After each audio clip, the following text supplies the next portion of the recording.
Le schéma de cohérence territoriale Orléans-Val-de-Loire, quel territoire dans 20 ans? Ce 2 mai 2016 avait lieu à la salle des fêtes de Saint-Jean-de-Bray le séminaire Densité et forme urbaine, un des enjeux pour construire la qualité de vie de demain. Un séminaire préparé par l'agence d'urbanisme de l'agglomération orléanaise avec l'appui d'experts, urbanistes, sociologues, architectes, promoteurs. Un séminaire pour se doter d'une culture commune pour construire ensemble le territoire de demain, voir comment la qualité de vie, paysage, identité peut devenir l'ingrédient fédérateur de la fabrique du territoire, rompre avec les idées reçues et les a priori en matière de densité. Un rendez-vous durant l'après-midi auquel ont participé 150 personnes, un panel composé d'élus, de techniciens, des collectivités, de l'État, des bailleurs sociaux, des promoteurs, des aménageurs et investisseurs immobiliers. Ce séminaire s'est achevé par une visite de l'écoquartier du hameau.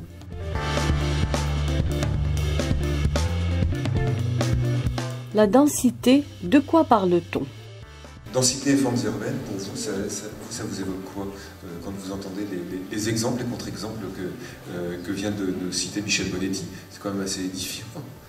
Et en urbanisme, on dit voilà, c'est plus ou moins dense, mais à partir de quel seuil, à partir de quelle référence?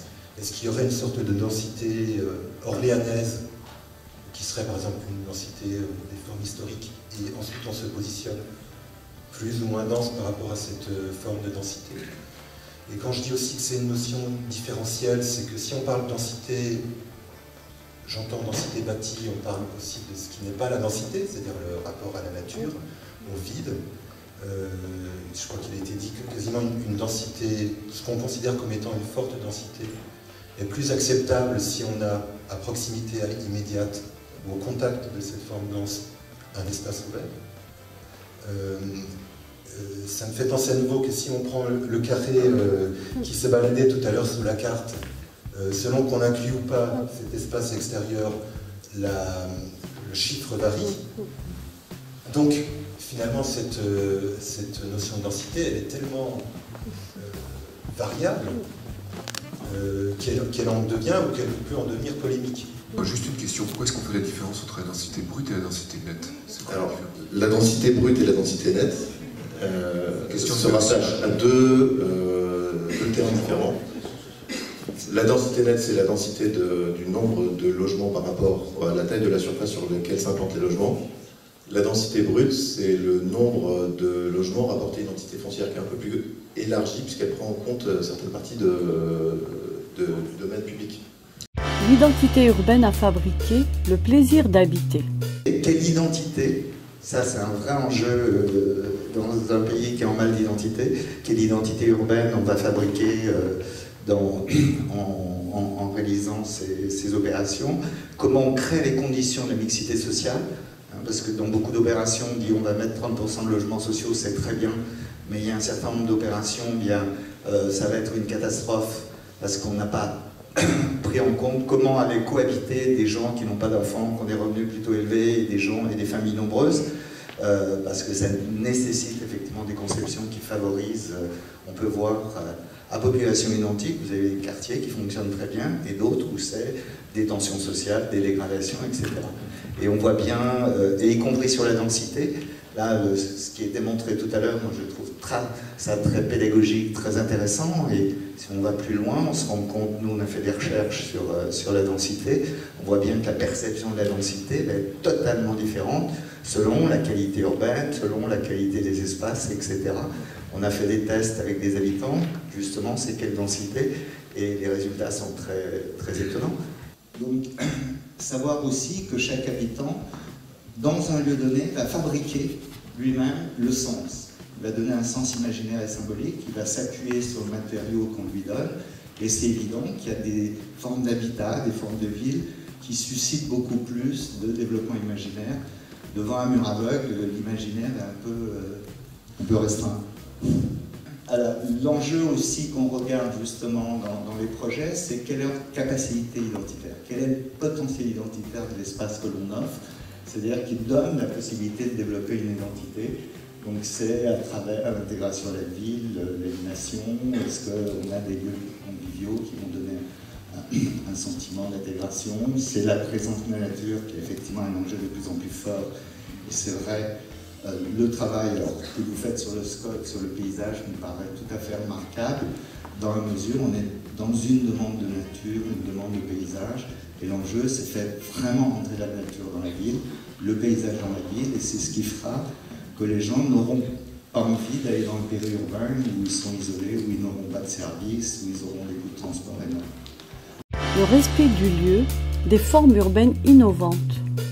Je suis très sensible à ce qui a été dit tout à l'heure sur le respect du lieu. Je pense que le premier accès, à mon avis, à l'identité, et les maires que nous sommes, les élus que nous sommes, je crois qu'on est très attachés à ça. Le premier rapport à l'identité, c'est le respect du lieu.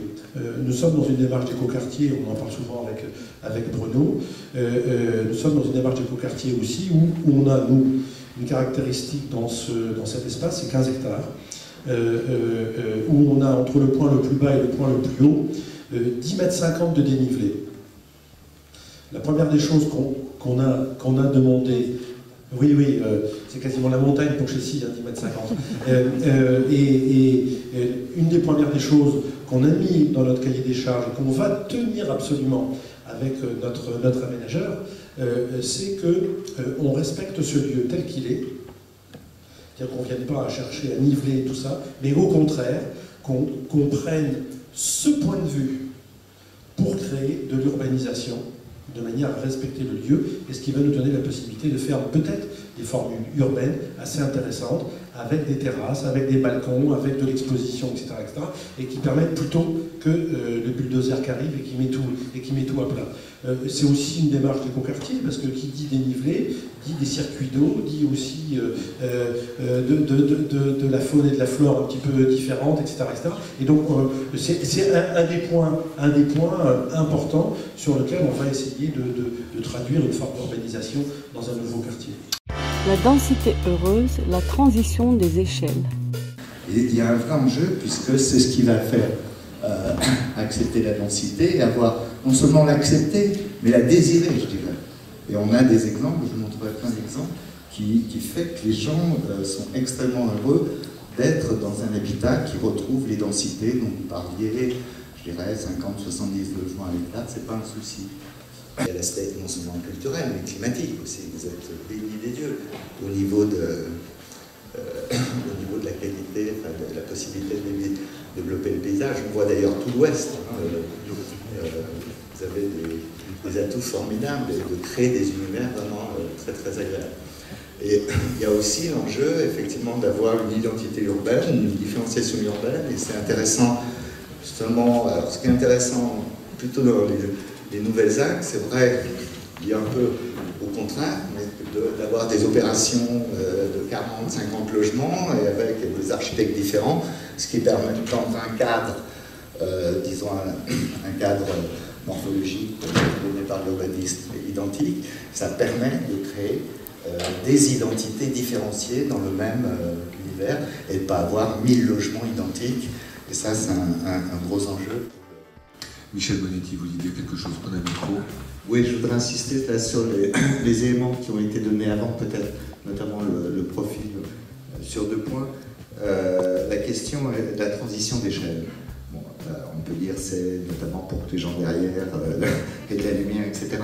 Mais c'est un facteur fondamental en fonctionnement social, parce que vous imaginez, si vous mettez devant le pavillonnaire des immeubles R+4, les habitants qui sont là vont être foudrage. Et alors, dans notre jargon, l'habitat a une fonction métonymique. C'est comme la verre d'eau. C'est-à-dire, si vous êtes furieux contre l'immeuble d'en face, vous êtes furieux contre les habitants de l'immeuble d'en face. Qui eux, ils y sont pour rien, c'est pas eux qui ont choisi ça. Oui, mais du coup, on crée de la tension.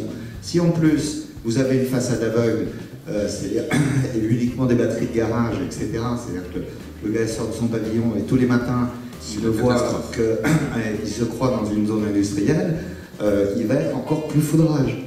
Donc vous voyez, je dis toujours, à travers le dessin d'une fenêtre, on a des effets sociaux.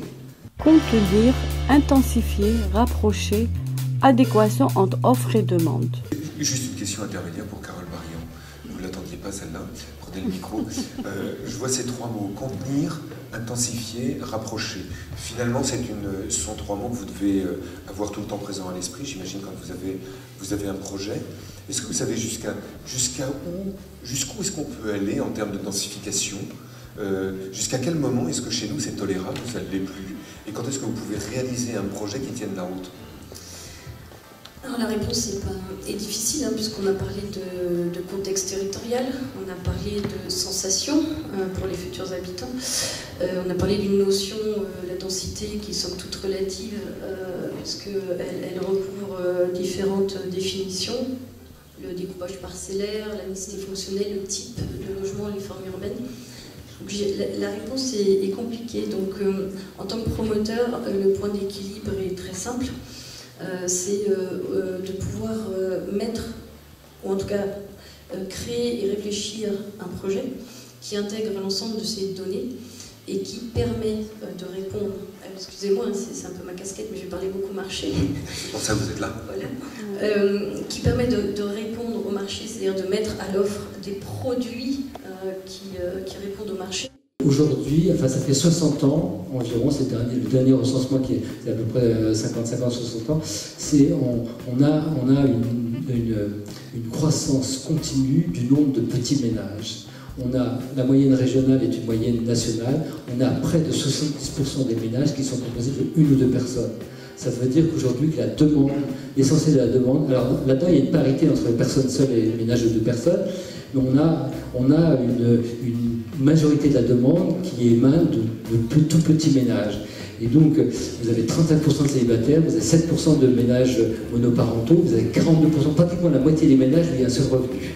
Donc ces deux composantes sociologiques de la population sont tout à fait méconnues d'un certain nombre de constructeurs et qui font que le décalage entre l'offre et la demande est de plus en plus important et beaucoup de ménages ne se retrouvent pas dans l'offre actuelle.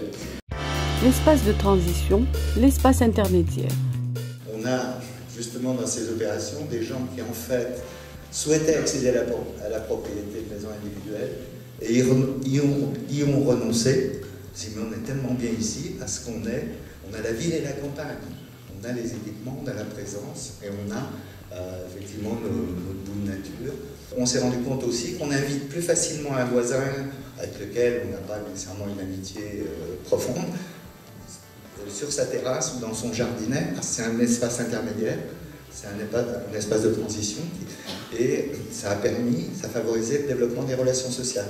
Vous voyez comment la terrasse, en plus du plaisir, bon, chacun qui en a une, c'est le plaisir de prendre son petit déjeuner, de rencontrer des amis, etc. Donc voilà, le plaisir à habiter, on le donne à travers ces dispositifs. Ce qu'on peut retenir pour le schéma de cohérence territoriale Orléans-Val-de-Loire. Donc voilà à peu près ce qu'il faudrait retenir aujourd'hui par rapport à la densité et puis dans le cadre du SCOT. C'est que, en fait, cette question de la densité et des formes urbaines, elle a replacé au cœur d'une armature urbaine qui intègre donc la ville des proximités qui vous a été présentée précédemment. Et cette armature urbaine, elle a vraiment pour objectif de respecter les équilibres et les identités du territoire. Et cette densité, justement, elle sera à moduler en fonction des secteurs et de leur place dans cette armature. Donc vraiment nuancer cette densité sur le territoire de l'agglomération. Il ne s'agit pas d'appliquer la même recette sur l'ensemble du territoire. Un autre aspect qu'il faut retenir, c'est que la densité, elle peut contribuer à augmenter la qualité de vie dans la mesure où elle va permettre à l'opération d'atteindre une certaine masse critique, une certaine taille critique de population qui sera nécessaire à la présence et à la vie des commerces, des services, des équipements tant recherchés et tant souhaités par les habitants.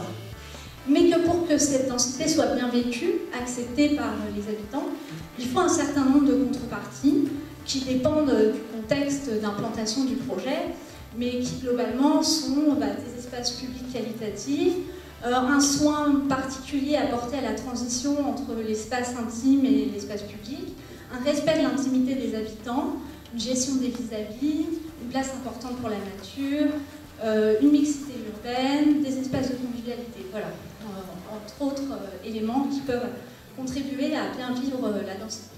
Merci à l'agence, merci au service de l'agglomération, merci à la ville de Saint-Jean-de-Bray pour son accueil. C'était un grand travail. Merci aux intervenants. Je crois qu'aujourd'hui, on a bien pointé du doigt ce qui était le cœur de notre réflexion, à savoir gérer un certain nombre de contradictions et d'attentes. Marianne Destinguet n'est pas là, mais elle aime bien cette expression, d'injonctions paradoxales, d'attentes paradoxales, parce qu'en même temps, on souhaite avoir une qualité de vie importante. Dans certains espaces de l'agglomération, ça passe par de l'espace, justement.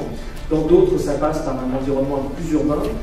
Et en tout état de cause, il faut qu'on arrive à trouver une réponse adaptée en fonction de l'histoire des territoires et en fonction de l'attente de nos concitoyens, parce que ils ont envie de vivre dans l'agglomération, ils s'y sentent bien, et il faut qu'on continue à leur offrir un cadre de vie de qualité.